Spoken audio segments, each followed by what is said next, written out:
Salut les gars et les filles, bienvenue sur un nouvel épisode de La Tchatch. La Tchatch, un énième podcast comme il en existe des milliers sur internet, sauf que ici, aucun conseil de nutrition, aucun conseil de développement personnel, on ne t'apprend rien sur la crypto, on ne te donne aucun conseil qui va t'aider à réussir ta vie, juste on tchatch. Et aujourd'hui, je reçois un ami à moi, Félix, Félix que j'ai rencontré il y a quelques années en arrivant sur Paris, parce qu'il était venu faire une vidéo sur le Gentleman Pub, bar que vous avez probablement connu si vous me suivez sur Instagram. Et en fait, quand on a vu Félix arriver, on s'est dit ok, le but de la mission, c'est de rendre le vidéaste complètement saoul et ivre. Ce qui s'est produit, et en fait, on s'est bien entendu avec Félix, et depuis, on fait ça assez souvent, au grand regret de sa compagne d'ailleurs. Mais voilà. Donc Félix, je vais te laisser te présenter. Bonjour à tous, Félix Jacquier, je suis réalisateur, dirigeant de l'agence de communication The Smart Creators Agency. Voilà, je bosse pour divers clients, le Slip Français, BNP Paribas, Raptor Nutrition, avec qui d'ailleurs j'ai eu l'occasion de faire une vidéo avec l'un de vos collègues, Benoît Sandly. Une vidéo qui a fait plusieurs millions de vues, donc très content. Et voilà, divers autres projets, dont aussi d'ailleurs French Club Team, qui est une association qui vient en aide notamment aux orphelins de la police et aux blessés de guerre, pour qui je donne mon temps gratuitement. Alors c'est vrai que moi je connais le fondateur de l'association French Club Team. Tu donnes de ton temps bénévolement, mais il est quand même très fort pour demander les choses et te coercer dans l'exécution d'une tâche bénévole, et où tu te dis putain, mais en fait faut que je me lève à 5h du matin. Ah ouais. Il est très fort, il est très fort. Alors, en fait, ce qui se passe, c'est qu'il t'appelle généralement, il me dit... Généralement, il t'appelle 3-4 mois avant, comme ça tu sais pas ce que tu fais. Donc tu dis oui, c'est bon, je viens. Exactement, ouais, après t'es foutu. Et tu vois, et après il te dit ouais, c'est pour les orphelins, ouais, t'es obligé d'y aller, tu vois. Puis tu vas pas dire non quand même. Bon, donc Félix a un grand cœur. Bon, ça se voit quand même, tu as une bonne tête, Félix, tu as l'air d'être un brave parmi les braves.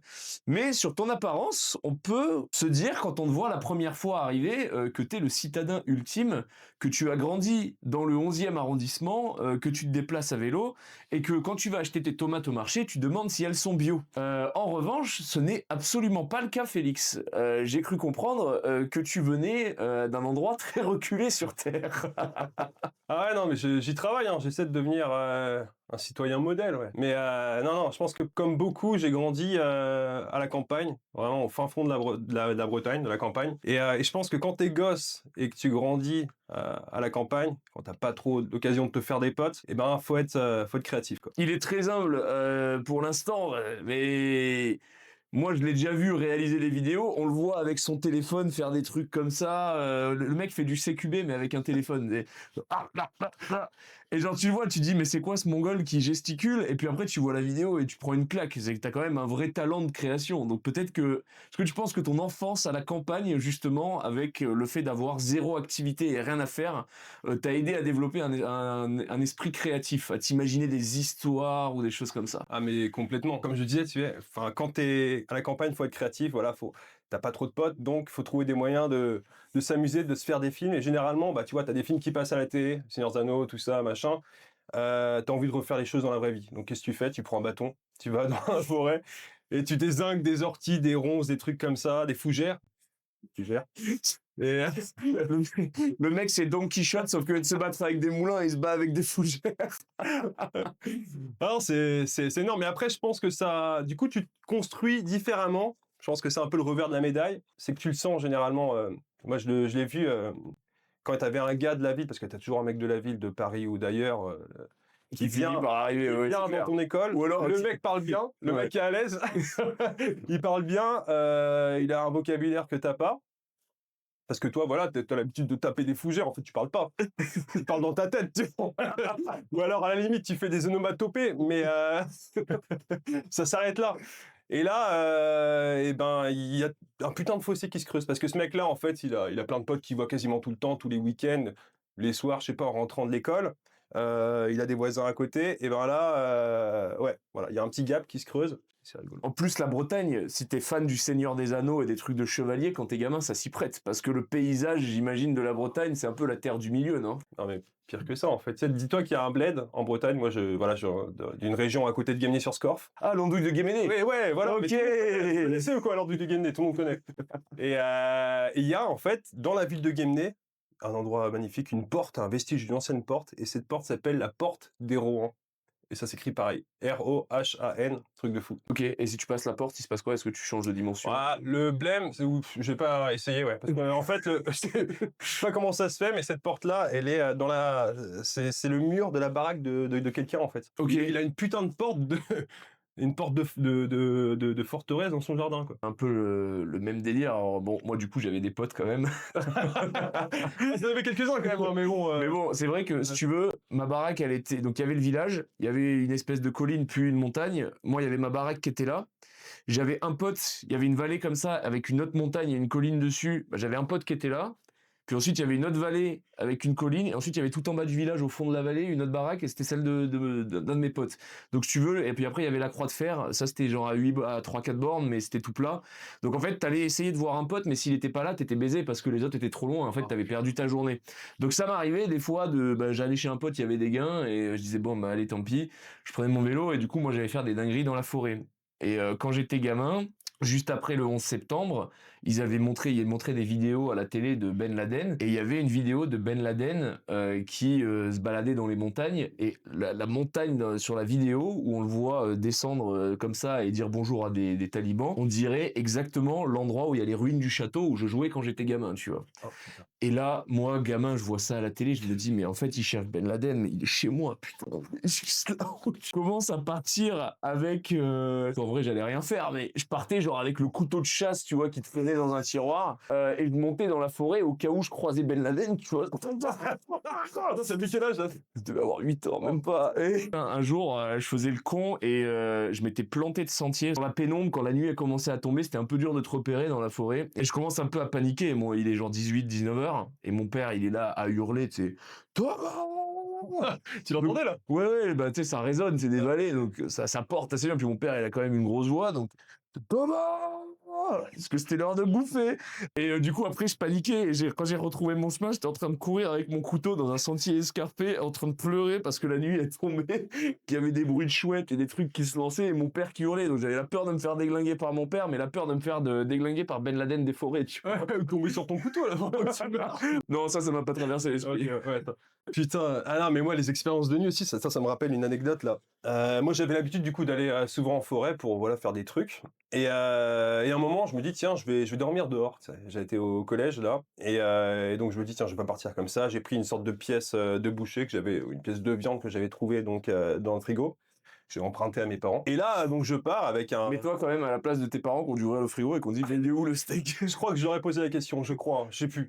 Voilà, c'est moi qui ai pris la pièce de steak, voilà. Désolé. Et donc je pars avec un petit pistolet à air comprimé, tu sais, à plomb, là, comme ça. Là. Un couteau, là, c'était une couteau type, je crois, moi si je me trompe, c'est une sorte de... Les FAMAS, ils ont des baïonnettes ou quoi? Oui. Je prends ces deux machins, un sac de couchage, la viande, et je pars. Donc là, je me dis, putain, je prends une direction... Tac, je vais aller là-bas et je marche tout droit, quoi. Je marche tout droit plus ou moins parce qu'en fait, c'est en Bretagne, t'as des champs partout, mais à côté des champs, t'as des maisons. Donc faut pas être vu, tu vois, parce que tu marches techniquement sur leur terre, tu vois.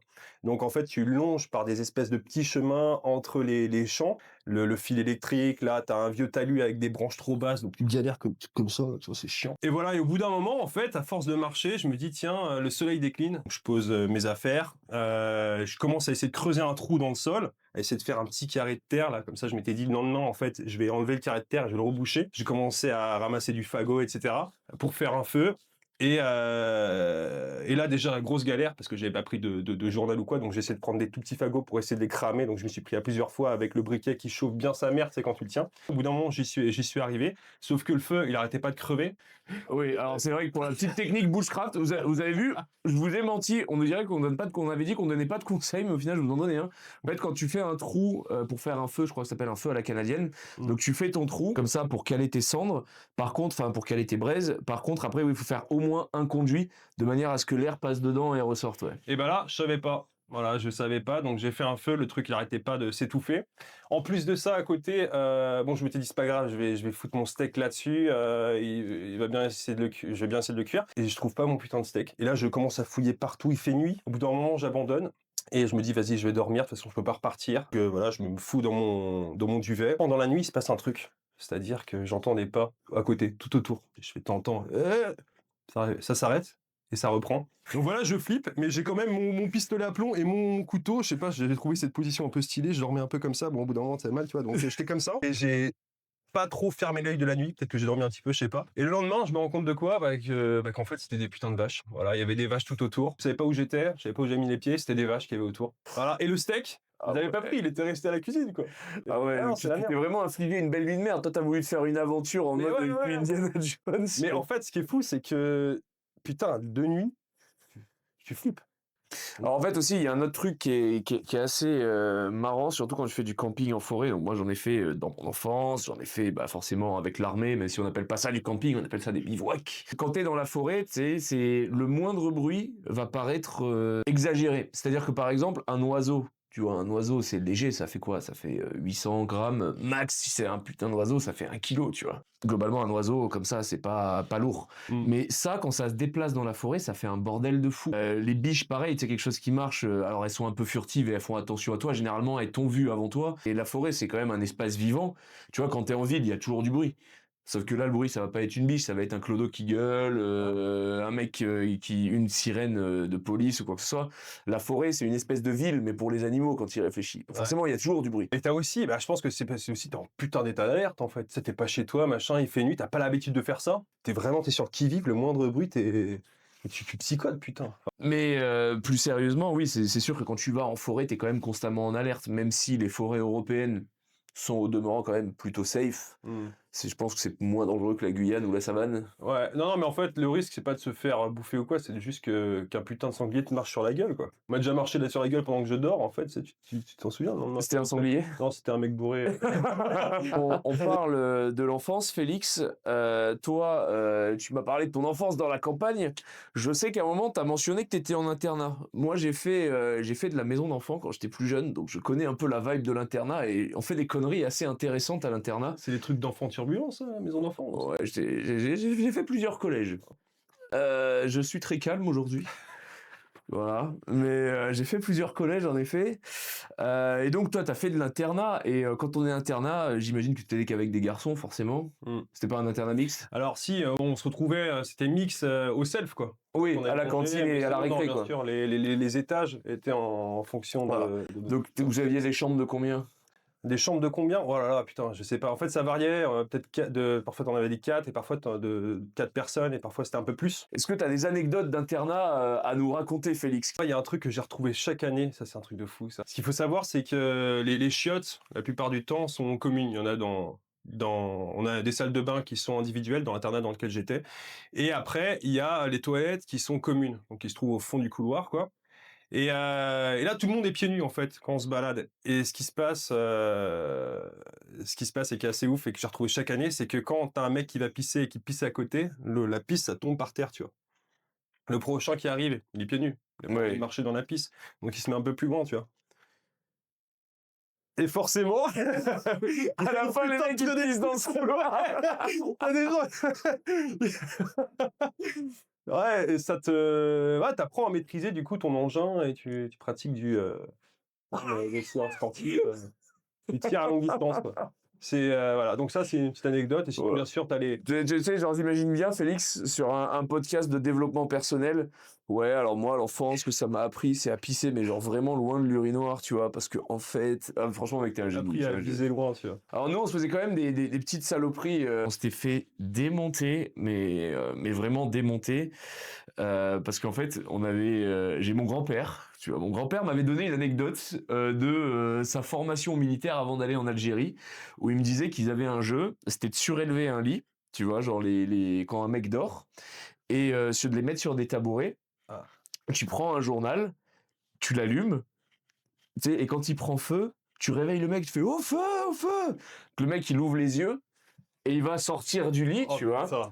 Et forcément, vu qu'il pense que son lit il est haut comme ça, sauf qu'en fait son lit il est haut comme ça. Donc le mec il se vautre, tu vois. Et mon grand-père me raconte cette anecdote pendant un week-end de permission sur le truc là. Et là je me dis oh putain, donc moi quand je rentre, je dis il y avait un mec qui dormait mais comme une enclume, tu vois. En plus c'était un peu notre vicose. On va l'appeler Bernard, parce qu'il avait une tête de Bernard. Le mec, il avait 11 ans, mais sur sa tête, on dirait qu'il avait entre 12 et 77 ans, tu vois. Il était assez fascinant, ce pauvre Gadjo. Et lui, une fois, on décide de lui faire ce coup quand il dort. Donc en plus, bam, on arrive, on soulève son lit tout doucement, tu vois, on met les tabourets, on avait des vieux tabourets en bois, là, comme t'as dans tu sais, Ouais.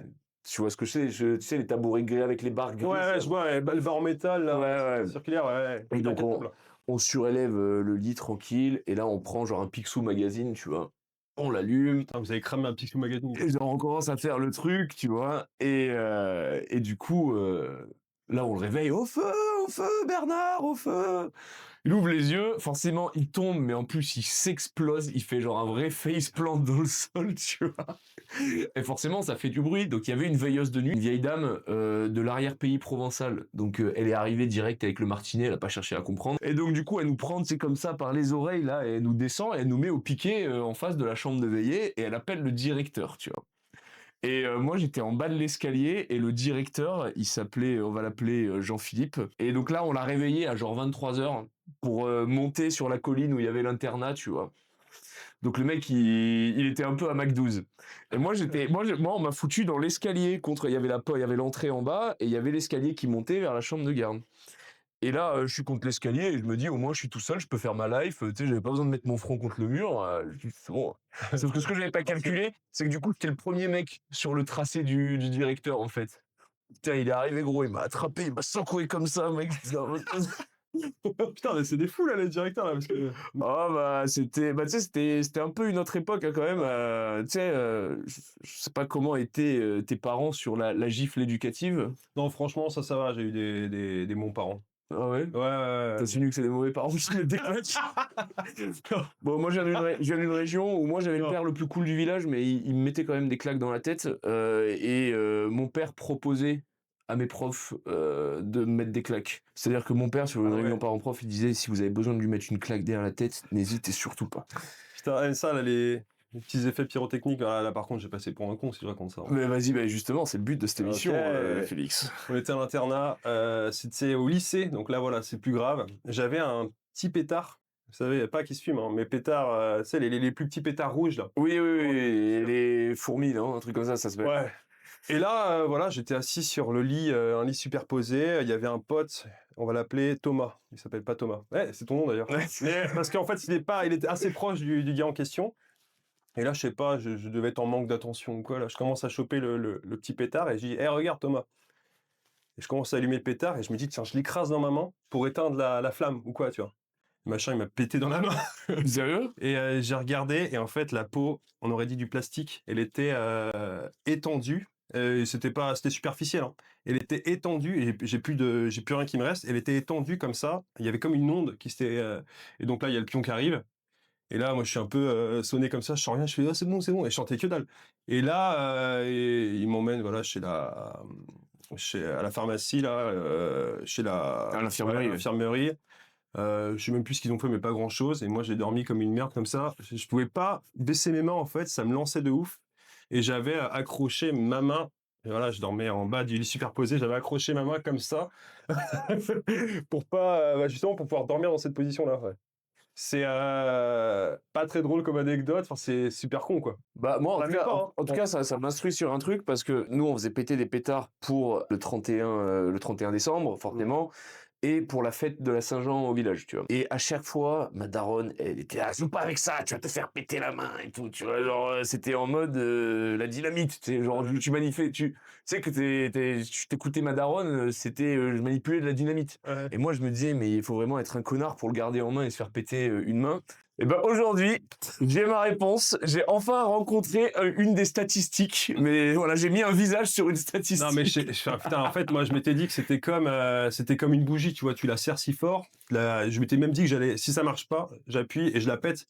En fait, déjà, la mèche, elle se consume super vite. C'est les tout petits, donc là, heureusement, si c'était un moyen, je pense que avec, parce que Bah, t'aurais pu perdre un doigt. C'était un ouais, en fait, faut pas comprimer un explosif même tout petit comme ça dans sa main. Je pense que c'est une mauvaise idée, quoi.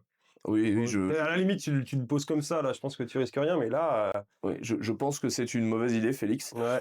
En plus, tu vois, quand tu jettes un pétard, même quand tu le jettes dans l'eau, tu tu sais, il fait des petits pots dans l'eau. Ouais. Ah oui, tu ouais. tu te dis que si l'eau La va mèche. va pas couper la mèche, tu vois, je sais pas comment sont fait les mèches, hein, je suis pas expert en explosifs et encore moins en artifice de spectacle, mais si dans l'eau ça pète quand même, c'est que peut-être tu peux pas l'éteindre avec tes doigts, Félix. Bah du coup, tu le sais maintenant. Non, ouais, mais là, le problème, c'est, voilà, parfois, je suis assez spontané, je fais des... Mais là, ça m'arrive plus, vous voyez, là, présentable, le mec. Non, maintenant, je suis quelqu'un de civilisé, comme l'a dit Thomas. Vu qu'on parle d'internat et de bêtises, moi j'ai quand même souvenir de quelque chose, c'est que dans la scolarité, que ce soit au collège, au lycée ou même quand j'étais en maison d'enfants, entre garçons, on est forcément obligé de se chamailler. Alors on se bagarre, toi t'as l'impression d'être dans Fight Club, en vrai ça reste de la bousculade, puisque au final tu t'envoies 10 patates et il y a personne qui est KO, et c'est limite si quelqu'un a un bleu, donc c'est pas des grosses bagarres. Est-ce que t'as une anecdote de bagarre de jeunesse? Ah, ça, c'était un truc qu'on faisait souvent. On se retrouvait, donc c'était un carrefour entre plusieurs couloirs. Donc bien sûr, fallait faire ça quand il n'y avait pas le pion, quoi. Fallait être assez discret. Et voilà, donc on se retrouvait un peu tous en rond. Et j'avais une petite répute là-bas, mais après, mais C'était une petite répute, comment ça? Une petite répute. Genre Félix le malaxeur. Non, c'est parce que bah, je me débrouillais bien. J'avais une technique de merde, mais en fait, on était globalement tous plus ou moins mauvais. Il y avait juste un mec qui m'éclatait. C'était un bac pro, parce que voilà, moi j'ai fait une filière générale, L.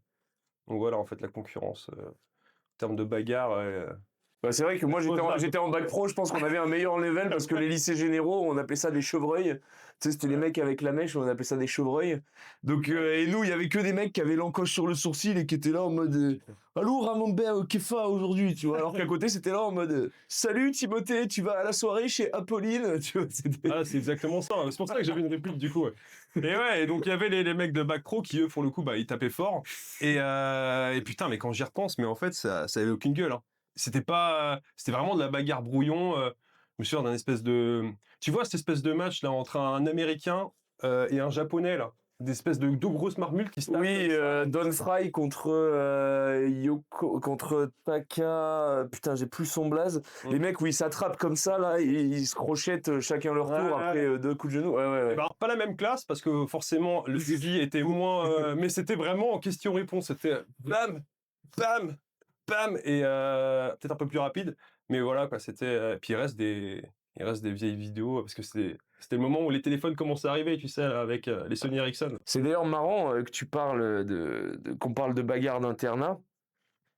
Moi, j'avais un souvenir quand on était au lycée, on avait un jeu. Donc moi, j'étais en bac pro sécurité prévention. Tu Ah vois. ouais, putain, le niveau là. Voilà, j'étais dans un lycée où en fait, si tu veux, il y avait bac pro commerce, bac pro sanitaire et social et bac pro immobilier, donc et bac pro sécurité prévention. Autant te dire, le level intellectuel, c'était pas ici que t'allais parler de Victor Hugo et de Rousseau, tu vois. Et forcément, vu qu'on était entre Mongols, on avait un jeu qui s'appelait San Pedro. Donc le San Pietro. Donc San Pietro, c'était quoi? On se retrouvait donc au parc du Castel des Deux Rois, pour ceux de Nice qui connaissent. Et parce que moi j'étais au lycée Les Palmiers. Et on se retrouvait dans le parc et on se posait. Et le but de San Pietro, fallait pas dire oui ou non. Tu vois, fallait répondre par affirmatif, c'est correct, tu vois, ce genre de choses. Fallait pas dire de mots étrangers. Ok, bye bye, tout ça, c'était voilà. Et fallait pas dire de gros mots. Et en fait, quand tu respectais pas une de ces règles, tu devais immédiatement crier San Pietro, parce que du coup, dans la foulée, pendant 5 secondes, les mecs avaient le droit de te frapper. Donc du coup, généralement, on se posait et on disait ok, on lance San Pietro. Et du coup, on tchatchait normal. Et c'était un coup de ouais, tu vas sécher l'art plastique toi aussi? Ouais. Et tu sais, genre là, d'un coup, c'était en mode. Et là, d'un coup, le mec il se barrait et il faisait San Pietro. Et si tu disais San Pietro pour rien, par contre, tu te faisais Et frapper. ouais, ça marche pas, ouais. Ouais. Non, c'était considéré comme un oui. D'accord. Ok. Ah bah oui. Et du coup, après, tu te faisais courser et tu te mangeais une balayette. Bon, c'était dans la pelouse, mais bon, tu revenais dégueulasse. Et on arrivait dégueulasse en cours. Et le mercredi après, parce qu'on avait 2 heures, et le mercredi après, on avait notre prof principal. Et à chaque fois, il nous voyait arriver dégueulasse. Il disait, mais qu'est-ce que vous allez branler? Donc, si tu veux, ça a commencé à jaser. Et des fois, on se faisait même virer de cours avant même que le cours commençait en mode, t'es dégueulasse, tu t'es roulé par terre. Vas-y, dégage, va à la vie scolaire, tu vois. Le gars, il s'est fait victime, tapé par tout le monde. Et en plus, il se fait fait virer de l'école. Et donc du coup, on a arrêté de jouer à ce jeu-là et il y avait un mec parce que à Nice, il y a un club de supporters qui s'appelait à l'époque la BSN 85 et j'avais pas mal de mecs de ma classe qui étaient à la BSN 85 et donc du coup, ils voulaient un peu faire comme les plus grands de la BSN 85, c'est-à-dire se taper dessus toutes les 5 minutes, faire de la boxe, se rencontrer sur des parkings et du coup, on a commencé à lancer un mini fight club, tu vois, où on mettait les gants et on allait sur le parking de l'hôpital qui avait juste au-dessus là et du lycée et on se tapait dessus. Et évidemment, il y a eu des vidéos de téléphones qui sont sorties Voilà. et du coup, après, on se montrait nos trucs et tout et c'est remonté jusqu'au proviseur et là, ils ont pété un câble et en plus, Nice, vu que c'est le sud-est de la France, que c'est la Méditerranée, ça exagère. Donc, si tu veux, à la fin, ils ont appelé nos parents pour dire qu'on se tapait dessus avec des barres de fer sur le Ouais, parking, qu'on faisait des paris et machin sur des gens. Genre, ils nous ont vendu comme si on avait un fight club alors qu'en vrai, c'était des gants et on faisait de la boxe anglaise sur un parking, tu vois. Ouais, putain, mais en plus le niveau là, parce que là on est plus, c'est plus la filière générale quoi là, ça devait frapper fort un peu là, non? Non, non, en vrai, c'était de l'empoignade. Enfin, t'avais l'impression que c'est fort parce que t'as un corps de chips et que t'as 15 ans, 16 ans, tu vois, mais non, non, c'était. Je me suis fait plus dérouiller après. Je te tapais plus fort la dernière fois qu'on a fait un Ah ouais, sparring. ouais, faudra qu'on fasse ça d'ailleurs. Tu t'es amélioré un peu là? Un petit peu, un petit peu, un petit En fait, plus tu t'entraînes et plus tu te rends compte que la route est longue, bordel. Ouais, c'est un peu comme c'est. En plus, là, chez Skarboski, il y a du niveau généralement, donc Ah oui, tu tournes chez ouais, Scarbo? ouais, je m'y suis mis là. Ah ouais, parce que donc Félix a découvert les arts martiaux il y a pas longtemps, hein. Tu t'es mis à la taille il y a combien de temps? Ah, je m'y suis mis à c'était en fin août. Fin août, ouais. Ah ouais, donc Et vraiment, en fait, ton premier sparring, c'était chez nous, quoi. ah mais ouais, c'est ça, c'est ça. Mais t'es un con. Non, en fait, non, je m'étais jamais mis, enfin, voilà, j'avais pas vraiment fait de sport de combat avant. Et puis bah, c'était un ami en commun, Brice Postal, qui m'avait dit qu'il fallait que j'apprenne à me battre. Et puis quand il est parti, je me suis dit, allez, faut que je lui fasse, faut que je lui fasse honneur. Et la dernière vidéo qu'il avait faite, justement, c'était une collaboration avec Skarboski, là, Jean-Charles Skarboski. Et donc là, je m'étais dit, bah, allez hop. Bah écoute, que Brice repose en paix, hein. Moi aussi Ouais. je l'ai connu et de toute façon on était ensemble à ses funérailles. Bah écoute, ça fait plaisir que tu lui fasses honneur et on pense à lui quand même. Et du coup, tu me disais un truc intéressant, tu me disais plus je fais des arts martiaux, plus je réalise que la route est longue. Et c'est un peu la sensation que j'en ai aussi, parce que donc moi ça va faire 3-4 ans que je fais de la boxe, j'ai progressé par rapport au début, parce qu'avant je me battais comme un chiffonnier, maintenant je commence à avoir un C'est semblant fort. de boxe. Ouais. Mais oui, dès que j'arrive face à des mecs qui gèrent un peu, genre qui ont 15 ans de boxe ou des trucs comme ça, ou qui tournent en pro, chaque fois je pars du sparring, je suis vidé de mon âme. Est-ce que tu vois la sensation? Tu fais des sparring à Skarboski, Alors, j'imagine? ouais, alors que, en fait, toi, il y a peut-être une différence entre toi et moi, c'est que toi, tu t'entraînes souvent avec des giga pros quasiment tout le temps, j'ai l'impression, tu vois. Ou des gens, voilà. Ouais. Et en fait, ce qui se passe, qui est plutôt bien dans une salle de boxe, on va dire, relativement normale, c'est que tu as des gens qui sont très très forts et tu as des gens qui sont moins forts à côté. Et en fait, en sparring, quand on tourne, bah voilà, la petite technique, c'est, voilà, à un moment, tu dis, bah, je vais me taper avec ce gars-là, là. Qui sont pas forcément les plus balèzes, mais qui sont juste très affûtés, bien élancés et qui ont une technique de malade. Et avec eux, là, tu meurs. Voilà, t'as du mal à respirer, etc. Et après, voilà, tu croises plus le regard de ces gens-là et t'essaies de croiser le regard des petits. Tu te tapes les petits. Oh le bâtard! Les petits Genre meufs. en mode je me tape avec un mec chaud comme ça, je me fais marbrer, je monte en colère et ensuite L'autre technique, sinon, on a, vas-y, ouais. c'est quoi la technique? Non, Non mais mais si vas-y. t'as un nombre impair, voilà, tu t'attends, voilà, tu t'es dans l'introspection, et au bout d'un moment, tu dis, ah putain, il n'y a plus personne. Je vais faire du sac. Et tu Mais fais du sac. mais mais mais faut pas faire ça, Félix. Ah, Il faut pousser dans ses limites, Félix, espèce de tyran Non, fort, non, non, Félix. ouais, j'ai réfléchi parfois. Peut-être que j'ai fait ces petites techniques-là, mais non, bien sûr, je cherche à m'améliorer, c'est le but. Après, moi, je pense quand même que tourner avec un quelqu'un de débutant ou plus débutant que toi, c'est pas une bonne chose parce que, en fait, deux trucs. Soit le mec, vu que c'est un débutant, il va pas retenir ses coups, il va te taper comme un mongol, donc il va se faire mal, mais il va te faire mal aussi. Tu vois, genre, il va t'envoyer des gros tibias, des pointus dans les côtes. Tu vois, c'est pas. Il va se taper comme un mongol. Toi, tu vas essayer de le prendre, il va te taper derrière la tête. Tu sais, c'est. Donc c'est pas ouf. Alors que quand tu te retrouves face à un pro, déjà tu travailles mieux ta défense, parce que sinon tu deviens une éponge à coups de poing. Donc déjà, tu apprends un peu à travailler moins en confiance. Et en fait, si tu tapes sur un mec que tu bolosses, à chaque fois, bah, tu progresses pas parce que c'est comme Ah, non, taper mais sur un sac. ah, c'est clair, c'est clair. Non, après, moi, je balance ces petites techniques de rat, mais je les applique pas forcément, hein. Non, non. Mais oui, oui, c'est clair. Et puis, en fait, et généralement, oui, c'est vrai que c'est plus intéressant de boxer avec un pro parce que voilà, il t'apprend à te corriger et généralement, quand il voit une faille, il exploite un maximum. Genre, s'il voit que les coups de genou, voilà, tu te protèges pas assez ou quoi, en fait, il t'en envoie souvent. La tête aussi, c'est pareil, tu vois. Genre, quand t'attaques et que tu ramènes pas bien ta main, et ben là, il en profite et jusqu'à ce que ça rentre, en fait. Parce que toi, avant de faire des arts martiaux, tu faisais que de la muscu comme sport? Ouais, que de la muscu, ouais. Que de la muscu, voilà, je fais un peu du tir sportif aussi, mais voilà, est-ce que c'est du sport? Non, c'est pas du sport. C'est pas Et du sport. moi, je suis aussi tireur sportif. Hein. J'ai eu des détentions d'armes. Pourtant, quand je vais au stand de tir, je vois des mecs qui sont habillés en tactique, Ouais. mais qui n'ont pas des physiques tactiques. Tu vois ce que je veux dire? Ah, c'est un peu les geekos, là, des... Ouais, bah c'est exactement Ouais. ça. C'est exactement ça. Tu sais, ils parlent un peu comme ça. Eh ben moi, je me suis acheté le dernier Glock. Bah, regarde, tu sais. T'as Eh, vu le petit détail, là? et ça, c'est pas mal, tu vois. Quand je mets mon chargeur, là, au moins, je me trompe pas, quoi. J'arrive à me coordonner mes mains. Voilà, tu vois, c'est... Ouais. Je peux pas dire que ce soit vraiment du sport. C'est cool. Moi, j'aime bien le tir sportif. Maintenant, c'est pas du sport. Parce que Ouais. tu peux tirer en ayant une condition physique inexistante. Ah, mais parce qu'en France, on peut pas faire de tir en déplacement en étant civil. En Amérique, on peut le faire. Moi, ce que j'aime bien chez eux, c'est que tu peux vraiment pratiquer des trucs de tir en mouvement, machin. Du coup, ça fait bosser un peu le cardio. Là où, en fait, bah, en France, c'est finalement très statique. Alors, oui et non, si je dis pas de bêtises, hein, et corrigez-moi si je me trompe, moi, je n'en fais pas du tout. Enfin, du moins, pas dans un cadre loisir. Le tir en déplacement, tu peux faire ce qui s'appelle du TSV en France. Alors ça va pas être du tir tactique Ah, en c'est... mode ouverture d'angle, Mm. machin et tout. Ça va pas être tactique guerrier. En revanche, ça va être un parcours avec une rubalise sur le sol ou un tracé. Et en fait, il va y avoir des obstacles, par exemple, sur ton tracé, avec des cibles, et tu as un instructeur derrière toi. Et donc toi, on t'a donné une zone dangereuse, et ensuite tu progresses, et en fait, si tu veux, t'arrives derrière un obstacle, t'arrives, tu fais ton tir, bam bam, Ah, et ensuite tu ramènes, donc flingue en sécurité, il me semble hein, que tu te déplaces comme ça.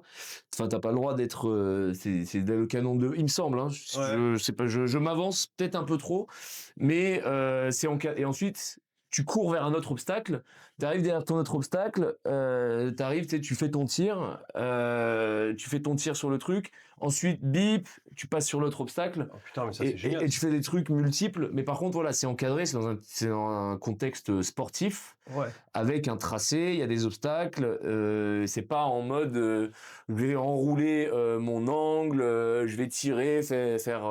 Ah, mais moi, je demande pas plus, hein. Moi, c'est... Mais je savais pas que tu pouvais, tout con, hein, courir avec un flingue, tu vois. Pour moi, un flingue en tir sportif chez les civils, c'est genre, t'es derrière ton petit stand, là. Il me semble que faut, voilà, tu dois courir, il me semble. Hein. Encore une fois, corrigez-moi si je me trompe, j'ai jamais fait de TSV de ma vie, mais voilà, il me semble que c'est accessible aux civils. Et par contre, voilà, juste tu te déplaces, pas en tactique, quoi. C'est en gros, t'arrives, tu te poses, bam, bam, tu Ouais. repars, et ensuite, bam, bam, et Putain, tu mais repars. moi, je vais le faire ça, moi. Bah, renseigne-toi, hein, je crois Ok. que. Renseignez-moi. Bon bah voilà, c'est la fin de cet épisode de La Tchatch. J'espère que ça vous a plu. Félix est très modeste sur son travail, mais je vous invite à le suivre sur Instagram. Il est très très fort et surtout il fait... Bah, tu sais quoi Félix, je viens d'avoir une idée. Alors maintenant, à partir de maintenant, à chaque fois que j'invite un invité sur cette chaîne, je vais lui laisser 40 secondes pour faire sa promo gratuitement et vendre un peu ses concepts et un truc intéressant sur lequel tu as envie d'être suivi, sur machin, je sais pas, sur un truc que tu as lancé, un projet que tu as en tête. Donc, à part si c'est de rétablir le Ku Klux Klan en France ou de monter une fédération de platistes ou de lutte contre les chemtrails, Félix, tu es libre, tu as 40 secondes pour faire ta promo. C'est parti. Ok, alors là, tu me prends de court, mais voilà, suivez-moi sur les réseaux. Je partage des bons plans à faire à Paris et proche banlieue. Voilà, ça peut être des restaurants, des expériences insolites, ce genre de choses. Voilà, j'essaie de proposer du contenu de qualité et donner de la force à des événements qui le méritent, des restaurants qui le méritent. Donc voilà, je me fais chier à bien sélectionner des trucs voilà, pertinents. Et voilà, ajoutez-moi, c'est tout. C'est tout, c'est pas mal, Félix. Voilà, pris de court, T'aurais mais dû tu me l'as fait. prévenir. Moi, je me suis dit, s'il parle pas de ces trucs découvertes banger, il est complètement débile parce qu'il met de l'énergie dans ses putains de vidéos, tu vois. En vrai, c'est pas mal. En vrai, moi, j'ai vu les découvertes banger. D'ailleurs, mon gars, il faut que je te fasse tester une petite pizzeria Oh. du futur. C'est la vôtre, non? Non, Les non, pizzas, non, oh. non, non, non, non. Alors, les pizzas du Rhône, elles sont très bonnes. Pour un pub, parce qu'on est un pub, au demeurant, on n'est pas une pizzeria. Il n'y a pas marqué au pizzicato, pizzaiolo. Il y a marqué Roadhouse, tu vois. Donc, c'est un endroit où tu viens, comme dans le Roadhouse, boire et t'asseoir et écouter de la bonne musique et éventuellement danser quand il y a le DJ ou faire du karaoké le mercredi. T'as vu ce placement de produit, c'est pas mal, hein? Pas mal. Plus sérieusement, non, c'est une petite pizzeria, mon gars, qui est tenue par des Napolitains. C'est genre 25 balles la pizza ou Tu vas le dire là ou pas? Parce que sinon on peut garder le secret et faire la vidéo ensemble. c'est une affaire qui roule. Et n'hésitez pas à vous abonner à la chaîne Argo Hub et à nous suivre sur le Instagram de Argo Hub pour plus de contenu. Et mettez un petit commentaire, un like, voilà, même si vous êtes un hater, mettez un commentaire, c'est très important pour nous référencer. Allez, je vous fais des gros bisous, on vous aime.